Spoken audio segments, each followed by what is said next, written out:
Gradukman Production présente Le Scénariste, épisode 1, sur un scénario de Guéric.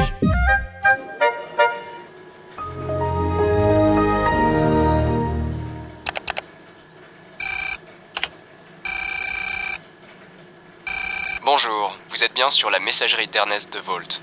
Vous savez quoi faire. Ernst, réponds. Je ne viens pas au boulot. Et pourquoi? Parce que le producteur est une petite merde qui ne sait pas faire ses lacets sans demander à un lobbyiste quel nœud est le plus à la mode et qui oublie de s'essuyer la queue après s'être fait sucer au bois de Boulogne. Mais ça va pas, non? Non, Sylvie.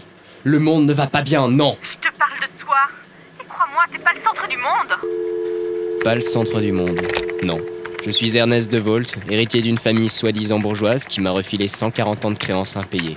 Mes amis m'appellent Ernst, mes collègues m'appellent le petit prodige, mes producteurs m'appellent la poule aux œufs d'or. Je suis scénariste, tout ce qui marche dans le cinéma français depuis 10 ans sort directement de mon cervelet.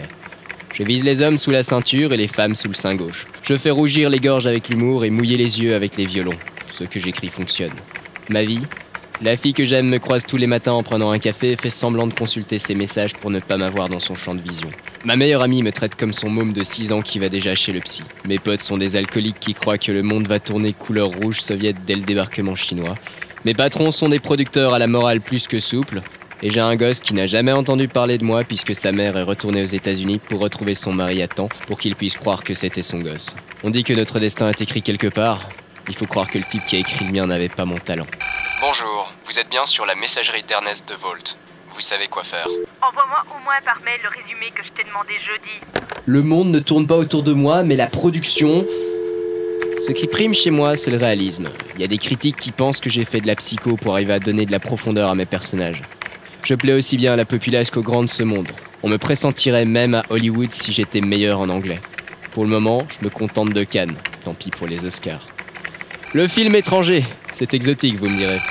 Oui, Sylvie, je vais te l'envoyer dans la seconde. Non, Ernst, c'est John. Je voulais te demander, t'aurais pas le nom de cette blonde qu'on a vue hier? Elle est dans ton lit et tu voudrais savoir son prénom avant qu'elle se réveille? T'es doué. C'est ce qui marche avec le public. Toujours raccorder les personnages à des événements récurrents. Un semblant de routine pour garder la chose plausible pour qu'ils s'attachent. Puis, du fantastique pour les émerveiller. C'est comme ça qu'on fait du box-office. Do not jump the shark. C'est la seule règle. Ne pas aller trop loin et on les garde. Je t'emmerde, John. Aujourd'hui, tu vas changer de saison. Évolution du personnage et du décor, mais pour ça, il faut une bonne ouverture d'épisode. Aujourd'hui, John découvre que la fille qu'il vient de baiser s'appelle comme sa défunte mère. Alors? Emily, mais ses amis l'ont appelée Lily toute la soirée. Lily, tu dis? Ouais, pourquoi? Non, rien. Bon, je te rappelle tout à l'heure, faut que je me prépare pour le bureau. Et ta conquête? Oh, je vais lui laisser un mot. Bon, il vient ce mail. Allô? Ernst, t'es là? Oh, y a quelqu'un? Dis-moi, tu penses vraiment que j'écris bien? Ouais, t'es un génie. Allez, résumé, j'ai pas toute la journée, moi. Je me demandais si je devais scénariser de la télé-réalité. Tu sais, tu pourrais bien scénariser ta journée si tu le voulais. Allez, je te donne une piste. Ernest de Volt envoie son résumé à sa très chère amie Sylvie. Voilà, Merci. Je te vois au boulot aujourd'hui? je crois bien. Tu portes quoi aujourd'hui? Ma robe rouge, pourquoi? Rien, je cherchais juste un départ de character design. Grand bien t'en face. Aujourd'hui, Sylvie porte sa robe rouge, chose qui n'a sans doute pas échappé à Jean qui s'occupe du service juridique et qui l'observe depuis des mois. Mais qu'arrivera-t-il lorsque celui-ci apprendra qu'elle doit rentrer chez elle pour se changer à l'heure de pointe, alors qu'elle vit à l'autre bout de la capitale? Vous le saurez au prochain épisode.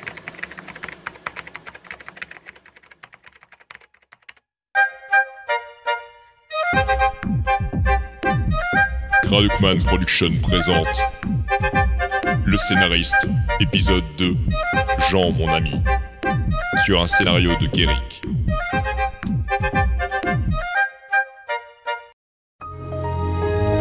Hey Ernest, excuse-moi. Salut. Jean Courcheveux, Jean du service juridique pour toute personne qui travaille ici. Vous prenez un litre de café, vous mélangez ça à une boîte d'anxiolytiques, vous épaississez le tout avec un complexe d'infériorité et vous avez Jean. Ah, ne vous trompez pas. À la barre, c'est un putain de requin. Le dernier gars à nous avoir fait un procès pour plagiat a dû payer des indemnités aux scénaristes pour harcèlement. Je connais les gus, j'irai pas jusqu'à parier qu'ils étaient innocents. Mais avec quelqu'un comme Jean, tout passe comme du beurre. Au tribunal, le souci c'est que ce type est un peu trop gentil et trop sensible dans ses relations sociales. Il briserait n'importe quel type en la présence d'un juge et d'avocats, mais mettez-le devant une machine à café et vous avez la pire lavette que la Terre ait connue depuis l'apparition du genre humain. Salut, comment ça va ? Oh, tu sais, same old, same old. Bien sûr, Jean est bilingue et a tendance à oublier que je suis une merde en grand breton moderne. L'avantage avec Sylvie, c'est qu'elle n'a rien à voir avec Jean. Mettez-lui le moindre petit gravier en travers de la route et elle vous balancera sa bagnole dans la gueule jusqu'à ce que vous ayez le logo de Renault gravé dans l'intérieur du crâne. Envoyez-lui un message pour lui dire qu'elle a fait une erreur en vous donnant les heures de meeting et vous pouvez être certain qu'elle sort sa tronçonneuse. Ça, c'était Jean qui avalait sa cravate pour accompagner son café. Pour info, il est follement amoureux des splendides yeux verts qui arrivent en robe rouge. Sylvie, t'as reçu mon SMS ? T'as perdu la tête? Je t'ai envoyé les horaires il y a au moins 1 heure. Et ils sont faux. Sûrement pas. J'ai transféré le mail de la direction. Faut croire que t'es toujours aussi doué avec l'informatique. On y est, c'est le moment. Elle a son déstressant en main, un café et son sac dans l'autre main. Sylvie est le genre de femme à prendre tout ce qui ressemble à un homme pour un objet. Les conventions sociales sont tombées en désuétude chez elle depuis qu'elle est mère célibataire. Elle a besoin d'une main. Elle demande à quelqu'un de tenir son café. Le tout, c'est de ne pas laisser l'amoureux transi tenter un coup d'éclat. Je tends ma main, elle approche le gobelet. Elle a tellement envie de me montrer qu'elle a raison qu'elle cherche déjà son PDA des yeux. Ma main bouge légèrement sous le gobelet de manière à ce que celui-ci se renverse sur elle lorsqu'elle le lâchera. Bien entendu, ce genre de petits détails échappe à toute personne qui se trouve à plus d'1 mètre de mon pouce gauche. Elle lâche le tout et se retrouve aspergée. Les fous rires éclatent. Les Américains s'étouffent sur leur hamburger devant ce magnifique morceau de commedia dell'arte. Putain, merde! Allez, mon petit chevalier servant, à ton tour. Tu peux pas faire attention, Ernst? Oh merde! Ah, merde. Le désavantage des breuvages brûlants déversés sur des robes à décolleté, c'est que la chaleur a tendance à faire gigoter la personne qui est dedans et le liquide rend le vêtement encore plus saillant. Pour faire simple, mon amoureux transi est littéralement en train de vanter les mérites de tout bon bavoir pour bébé devant la danse folklorique des jumeaux de ma meilleure amie. Je lui collerai limite une claque derrière la nuque pour l'étouffer entre les 2 sphères qu'il admire avec envie. Désolé, SMS. Mais c'est même Désolé pas... Sylvie, je dois y aller. Excusez-moi de vous déranger, mademoiselle Jaune. Je vais vous chercher de quoi vous essuyer. Ça sert à rien, y a pas de sèche-main aux toilettes. Bordel, il faut que je fasse toute la capitale couverte de café. J'ai un meeting dans 1 heure. J'observe les deux depuis le bout du couloir où je fais semblant d'appeler quelqu'un. Allez, mon champion, allez! Elle va te filer entre les doigts. Ce qu'il faut savoir lorsque vous faites un personnage un peu maladroit, c'est que c'est en se focalisant sur sa passion qu'on le fait réussir. Les gens aiment ça, se dire qu'on peut arriver à déplacer des montagnes juste en faisant ce qui nous plaît. Si vous regardez un film sur une star de foot, vous n'avez pas envie de voir un film qui raconte l'après-midi où elle s'est fait exploser par un boxeur amateur dans un club minable. J'ai un pro du barreau qui parle à une psychorigide. La culture générale, c'est fou ce que ça peut être utile pour rendre un scénario crédible. Pas étonnant que Jean soit doué en anglais. Il a passé quelques années en Amérique. Et lorsqu'on veut aider quelqu'un sans être payé... Bon, la moitié de l'étage me regarde comme si j'étais un fou, mais les artistes sont toujours excentriques, non ? Et croyez-moi si vous voulez, mais mon truc a marché. J'ai réussi à faire sortir notre petit juriste de sa stupeur. Je ne peux pas savoir ce qui se dit, mais je vois d'ici une expression humaine chez Sylvie qui n'est ni de la frustration, ni de l'ennui, ni de la colère. Je pense que nous avons trouvé le gagnant de la journée. Salut Ernst. Alors, ta conquête ? Conquête ? Ah, Lily, je la vois ce soir. John a donné un rendez-vous à une greluche qu'il a déjà tringlée. Sylvie va littéralement enlever sa robe la plus séduisante chez Jean du service juridique. Bon, faut croire que je suis capable de toucher la vie sexuelle et sociale de mes amis. En est-il de mes relations sentimentales ? Lorsque le scénariste tire sa fiction de ce qu'il y a de plus profond en lui, on dit bêtement qu'il y met son sang. Qu'est-ce qui va se passer si je fais entrer mes scénarios dans mes affaires de cœur ? J'y mettrai mon encre ? Ah. Les gens qui emploient des mots sans réfléchir, qu'est-ce que c'est con. Je suis un borgne parmi les aveugles. Je ne serais pas athée que je me prendrais pour Dieu.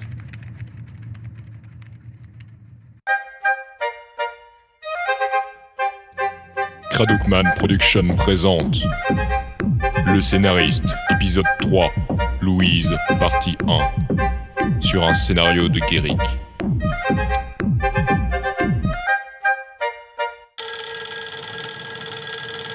Bonjour, vous êtes bien sur la messagerie d'Ernest DeVault. Vous savez quoi faire. Ouais, salut, c'est John. Je voulais savoir si tu venais toujours ce soir. Les filles sont à fond, ça va être une soirée épique.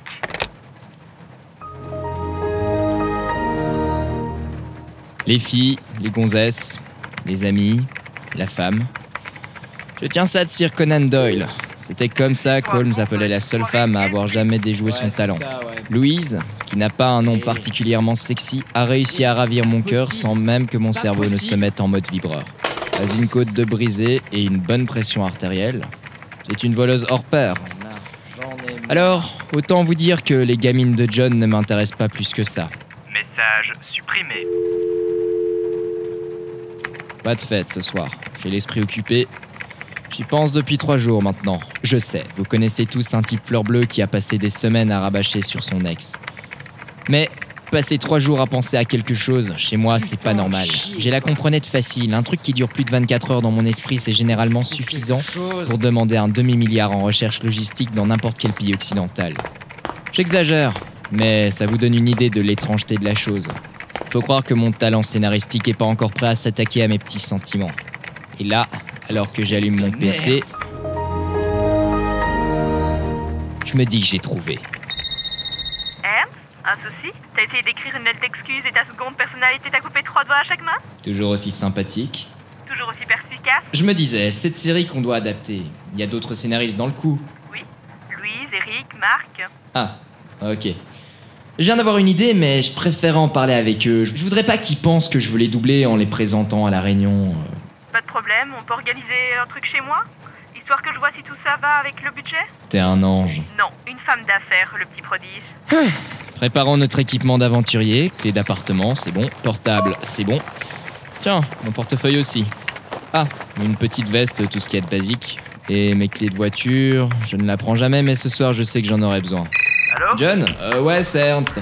Je sais pas si je vais pouvoir passer, je te rappellerai dans la soirée. Ouais, cool mec. Tu me tiens au jus, moi je partage un cocktail avec les miss. Voilà, fais ça. On dit qu'il y a trop de stéréotypes dans les films de nos jours. Moi je dis qu'il y en a trop dans les rues. Ils sont parmi nous, ils reviennent. Moi en attendant, je pars pour mon rendez-vous. Là, on risque d'avoir pas mal de problèmes. Les explosions, c'est bien joli, mais ça porte trop de coûts supplémentaires à la production. On y est depuis pas mal de temps. On a passé les sourires forcés, les propositions foireuses et la bouffe-taille. Maintenant, on en est à parler du coût des effets spéciaux. Et ouais, parce qu'on ne peut pas faire un scénario sans penser à ce genre de choses. Lorsqu'on travaille sur une série d'action, on doit montrer de la tôle froissée. Les fictions d'investigation seules autorisent qu'on se contente d'un « ils ont fait exploser la voiture de Tartampion ». Il est tard. La nuit est noire, aussi noire que tout alcotest dans lequel pourrait souffler John à cette heure. Espérons simplement qu'il n'est pas coincé entre 2 jambes épilées de frais. Désolé, je dois passer un coup de fil. Ok. Je pense qu'on peut en profiter pour faire une petite pause clope et un nouveau café. Ouais, je vais prendre ça. John? Allô? Ouais, je vais pas pouvoir venir. Ah, dommage mec. Qu'est-ce qu'il y a? T'es où? Je suis chez Sylvie, on est avec quelques scénaristes. Ah ouais, ok, je vois. Je te laisse, on se voit plus tard, ok? Ok. Et voilà. Il faut peu de choses pour convaincre un ivrogne que vous êtes en train de vous amuser avec des collègues et qu'il est le bienvenu. Dans la salle, personne ne pense avoir entendu autre chose que la poule aux œufs d'or de la boîte en train de dire à un ami qui doit bosser et qu'il ne peut aller faire la fête. Mais dans moins d'1 heure, une série de jeunes filles et un don Juan vont débarquer. Qu'arrivera-t-il alors? Vous le saurez dans le prochain épisode. Je suis vraiment trop bon.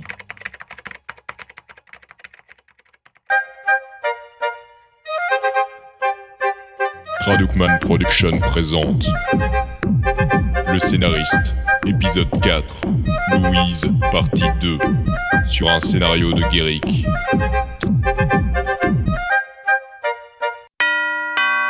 Tu attendais quelqu'un d'autre? Non. Je vais voir ce que c'est. Qui c'est? Hey Sylvie! C'est John! J'ai entendu que t'étais avec des gars du travail. Je suis venu avec des copines, tu peux nous laisser entrer? Non. Je crois plutôt que je vais te laisser décuver, là. Oh si, fais pas ça. Les filles ont froid et ils viennent de partir. Bien sûr, l'espèce de dragonne qui me tient lieu de meilleure amie pensait trouver du soutien en se tournant vers les gens avec qui elle parlait travail. Manque de peau, Marc et Eric sont des pervers. Louise, disons qu'elle a déjà sans doute compris où on en viendrait niveau financement. Elle est particulièrement fine. Moi Moi, je suis un peu l'organisateur de la situation, alors je fais la tête du gars désolé mais qui voit pas pourquoi on l'empêcherait de rentrer. Et c'est parti. John arrive avec ses johnettes et une vague folle de beuverie déferle sur l'endroit. Il ne faut pas 1 heure avant que John ne se soit isolé dans un coin dans la cuisine D'où s'extirpent des cris qui interdisent à toute personne d'y entrer. Marc et Eric sont affalés avec 2 filles qui sont bien au-delà de leurs compétences de séduction. Sylvie est sur le balcon en train de fumer une cigarette et Louise est sur le départ. Louise, attends s'il te plaît. Ernest, J'aimerais que tu restes un peu, ça fait longtemps qu'on ne s'est pas parlé. je pense qu'il serait assez dur de se parler là-dedans avec John qui fait hurler ses sirènes. Tu sais, je peux très bien éluder ce genre de détails de mon chant auditif lorsque j'écoute ta voix. Tu sais quoi? Garde tes compliments pour toi. Louise, attends. J'ai pas compris. On n'a jamais parlé de ce pourquoi on s'est séparés. Lâche-moi, Ernest. Louise, Mais alors, t'as rien compris? non. Nous ne nous sommes jamais séparés parce que nous n'avons jamais été ensemble. Et nous ne le serons jamais. Et nous n'en avons jamais parlé parce que ce n'était pas ta conversation qui m'intéressait. Tu veux dire que... Oui, t'es un bon coup, d'accord, mais tu n'apportes pas le printemps dans mon cœur. On n'est pas dans une de tes comédies ou un de tes films d'action. Les gens ont le droit de baiser sans avoir de sentiments et sans chercher à en avoir. On peut prendre son pied sans que ça soit pour échapper à la peur de la mort ou pour finalement découvrir qu'on aime son partenaire. Mais... Rien, Ernest. Je ne t'aime pas. Je ne t'ai jamais aimé. Bien sûr, lorsque vous faites un scénario, vous avez une certaine liberté sur le caractère design. Lorsque votre amour se révèle ne rien apprécier chez vous, sinon vos compétences au lit, ça vous blesse d'un point de vue intellectuel et ça vous rend fier d'un point de vue hormonal. Mais concrètement, l'estime que vous vous portez atteint très rapidement le niveau de la mer. Alors, vous vous retournez vers votre meilleur ami. Eh si, tu prends l'air? Oui, je trouve ça étouffant à l'intérieur depuis que l'autre dégénéré est arrivé. Le petit dort chez ta sœur ce soir, je suppose. Oui. Tu ne l'as pas vu depuis combien de temps? Avec les nouveaux contrats, pas depuis 2 semaines et sans doute que je le verrai pas plus d'1 heure avant le prochain mois. Il y a des moments pour vous plaindre de vos problèmes, il y a des moments pour écouter ceux des autres. Il y a aussi des instants où, comme dans un éclair de génie, vous comprenez que le monde n'est pas figé, que vous pouvez, à condition de vous sortir les doigts du cul et de les passer sous l'eau, changer les choses. Un pote écoute vos conneries, un ami écoute vos problèmes, un bon ami vous aide à passer outre. Un scénariste s'arrange pour que vous ne soyez même pas au courant et se satisfait d'avoir réussi son entreprise. Comment réussir à donner un peu de répit à une trentenaire qui est habituée à faire le travail de 4 personnes et dont on ne peut se passer sans perdre des contrats? J'en ai pas la moindre idée. Mais je trouverai. Après tout, je peux pas être bon qu'à baiser. Si? Traducman Production présente sur un scénario de Guéric, le scénariste, épisode 5, la production.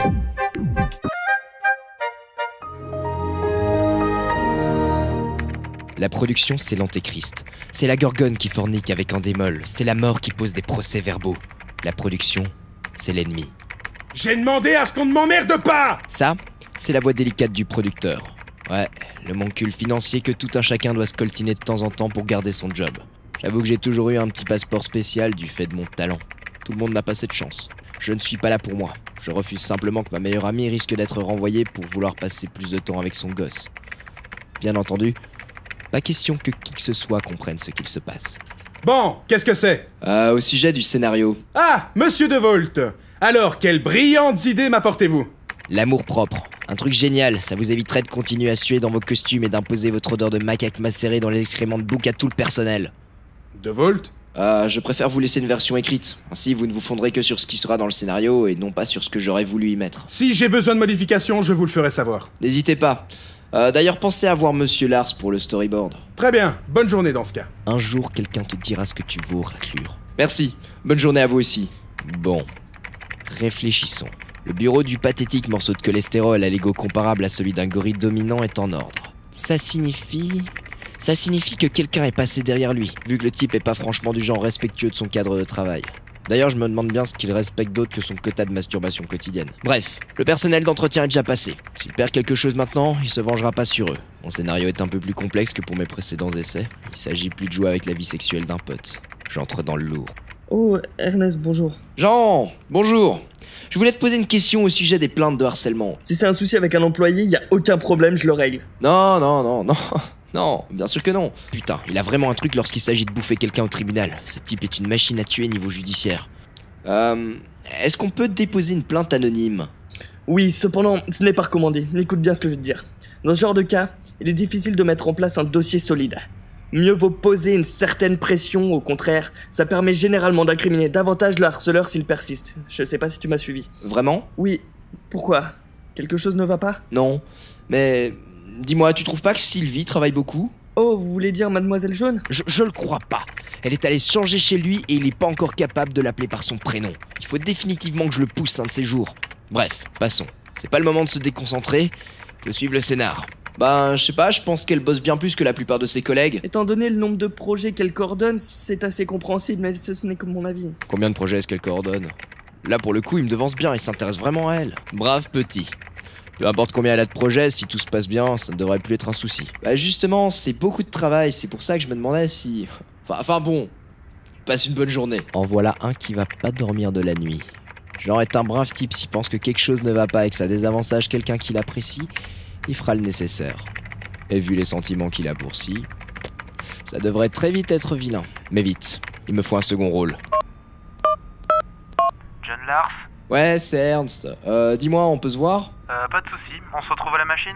Non, je suis pas loin, rejoins-moi à mi-chemin devant le bureau de production. Très bien, à tout de suite. Espérons que ça marche.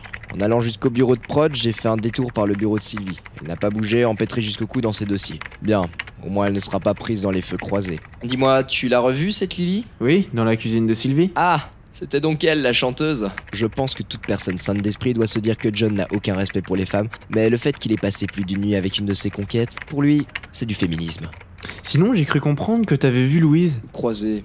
Seulement croisé. Ok, si jamais... Ouais, pas de soucis. Bon, voilà. Je voulais juste 2 ou 3 nouvelles. Dans ce cas, passez une bonne journée. Ok, faudra qu'on se fasse une soirée sous peu. Ouais, pas de soucis. Allez, beau blond, passe devant cette baie vitrée. Fais voir ta belle gueule au totem de tyrannie bien pensante qui s'acharne sur mes scénarios. Mais j'en ai rien à foutre que la 3D sert à rien dans le scénario. Les gens veulent des effets, alors vous leur en rajoutez. Lars, attendez. Plus d'effets. Monsieur le producteur? Emmenez-moi vers vos travaux. J'aimerais voir ce que ça donne avec les derniers ajouts au scénario. D'accord, suivez-moi. Parfait tout ça. Allez, marchons tranquillement, direction le bureau du paranoïaque. Je passe tranquillement par la secrétaire, normal.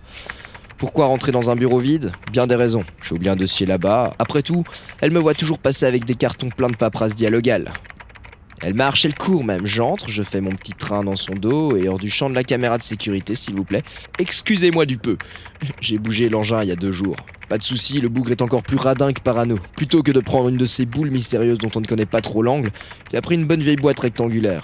Et le mieux dans l'histoire, c'est que si jamais il regarde les enregistrements d'il y a 2 jours, il verra un type avec une perruque improbable qui a bousculé par hasard l'armoire du dossier. Comment venir dans le bâtiment où vous bossez avec une perruque et pas vous faire repérer directement? Vous ne bossez pas dans l'audiovisuel, ça se voit. Ces types sont plus dépersonnifiés que des zombies sous diazépam. J'ouvre un casier, cherche le dossier de Sylvie, parce qu'il y en a un sur tout le monde ce nazi, et le récupère. En sortant, je préviens la secrétaire que j'ai trouvé un casier ouvert. Immédiatement, elle me fait les yeux de l'employé qui a un patron colérique. Je ne peux pas aider tout le monde, désolé. Je m'éloigne tranquillement et remarque que Jean entre au service compta. Si je ne me trompe pas, il va aller demander l'historique de Sylvie. Ça va être drôle. Bon, il va peut-être falloir que je rentre chez moi avant que les gens commencent à penser que j'ai définitivement abandonné l'idée d'être asocial. Allô, Sarette? Tu ne vas pas me croire. Il y a encore 2 heures, j'étais au bureau avec du boulot à n'en plus finir. Et là, un producteur arrive avec un gars du juridique. Tu sais, Jean, je t'en ai parlé...